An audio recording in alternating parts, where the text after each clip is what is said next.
Pablo Torre is a legitimate journalist doing legitimate journalism, no matter what it is that Bill Simmons has alleged around Pablo's Peabody nomination appearance. Pablo has another story. He found something else out, and Mike Florio is accusing the league of being in cahoots with its media partners and not getting Pablo's story out there. So, Pablo, explain to me how it is that you broke a story that makes you the 6th headline during a slow time on ESPN.com, such a giant story that it was.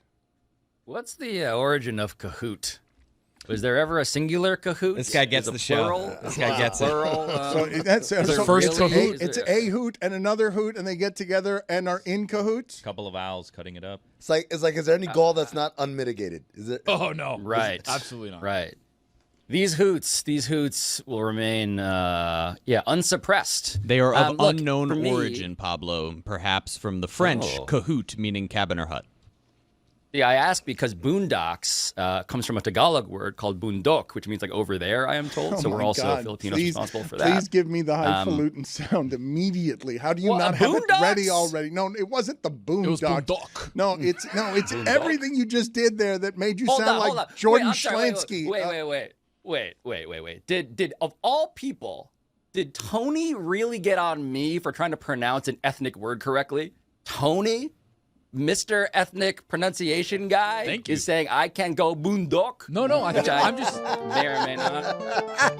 I'm just letting you know what Dan felt was a little bit highfalutin was you trying to go ethnic on it. Could also come from cohort. That's fair. What is the story, Pablo? Explain to me how big a story it should be. Explain to me why it's not a bigger story. Yeah, I woke up wondering about this myself. The story is enormous. And I don't say that just because Florio and I agree about that. But it's the document that has been called, according to several people I talked to who are living in this space, the holy grail when it comes to how we think about what NFL owners are actually doing behind the scenes in regards to collusion, in regards to how they think and talk about players when you are not watching. So the document is a 61-page legal filing, the result of an arbitration hearing. And for people who aren't familiar, I'll just name some of the people who had to give witness testimony in this closed-door hearing. It is Roger Goodell, it is Lamar Jackson, Kyler Murray, Russell Wilson, 8 different NFL owners, NFLPA leaders, agents, executives. They're all in this document. Discovery, Dan, expedited discovery, the kind of discovery that everybody fears because they say, hey, give us everything you got, we'll sort through it. That happened here. So we have the emails and texts and testimonies and records and slideshow presentations, all of which indicates that the NFL attempted to collude with owners. We have Roger Goodell having edited, in conjunction with Jeff Pash, the general counsel of his league, having massaged, edited, messaged what they want the NFL Management Council, this shadowy entity that no one talks about, but no one should stop talking about now, to give to the 32 NFL owners at the league annual meetings in 2022 in March, not long after the Deshaun Watson contract. And the very brief thing I need you to understand is that Deshaun Watson was, of course, to us, most known for all of the, sexual misconduct, dozens of lawsuits, all of that stuff that was alleged. For NFL owners, the problem with Deshaun Watson was the fully guaranteed contract he got. And so everything we're uncovering here, what did Goodell want, what did owners want, they wanted to avoid ever needing to give a superstar quarterback, especially guaranteed money. They had never done it before until Watson.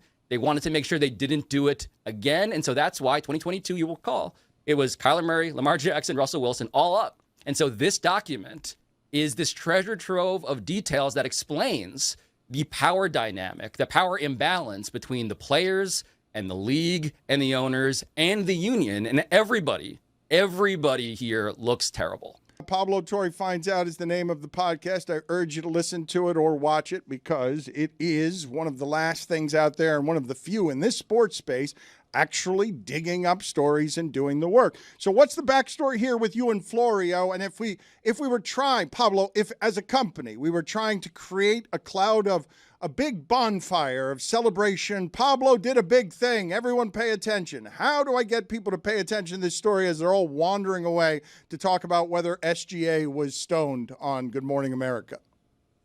Yeah. First off, condolences to Chris on all of his dead uncles. That sucks. I would say that as the NFL is monitoring my media appearances, which they are, I just like that they had to listen to that as well. Which they are. The way, look, this, Dan, I just need to stress that this is a document that neither the league nor the owners nor the union wanted out.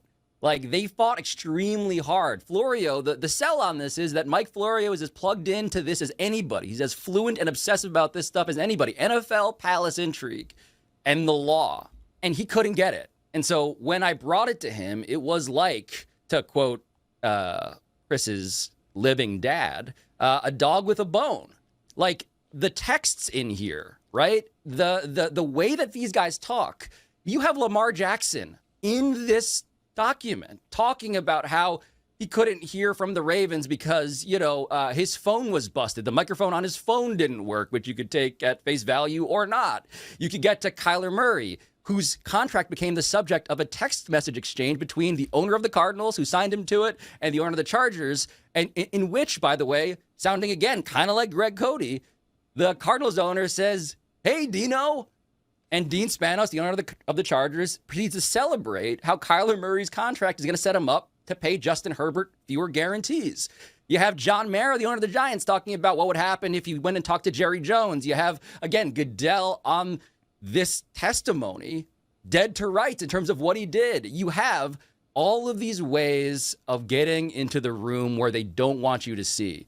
And the key part about the union here is that the NFL Players Association, which is the force that should be the force to counterbalance these billionaires, got so caught up in their own internal politics that they never wanted anybody to know about this stuff, which materially, if it had been proven in this hearing, and it was not for reasons we can separately debate, would have been billions of dollars on the line. But the arbitrator found that it was merely the NFL's attempt to collude, and he could not prove that the owners listened to the league, although you could reasonably differ on whether that standard was met or not. So I don't know, man. Secret texts from famous people and billionaires that are very important, that materially affect how you should see how the sausage gets made when it comes to every NFL story that gets reported in terms of contract value and in terms of why it was that way. It's kind of all in here. So I would appreciate some champagne being popped, less limply, actually, for that reason. Let me ask you a question. I'm no legal expert, but if I attempt to murder someone, it's not like, well, he was unsuccessful, you can go. If I attempt to rob a bank, it's not like, oh, he's unsuccessful, you can go. Attempting to commit a crime is still a crime. Horseshoes and hand grenades. Well, the arbiter that's saying, though, like, what's semantics here and what's not, Pablo? Because this would be a bigger story if the arbiter had ruled differently. Well, so what he found clearly, and I'll quote the thing just to give you a sense of how this is not my spin. Quote, this is the arbitrator. There is little question that the NFL Management Council, with the blessing of the commissioner, encouraged the 32 NFL clubs to reduce guarantees in veterans' contracts at the March 2022 annual owners meeting. End quote. Right? That alone. I mean, and there's more. They tried to do it.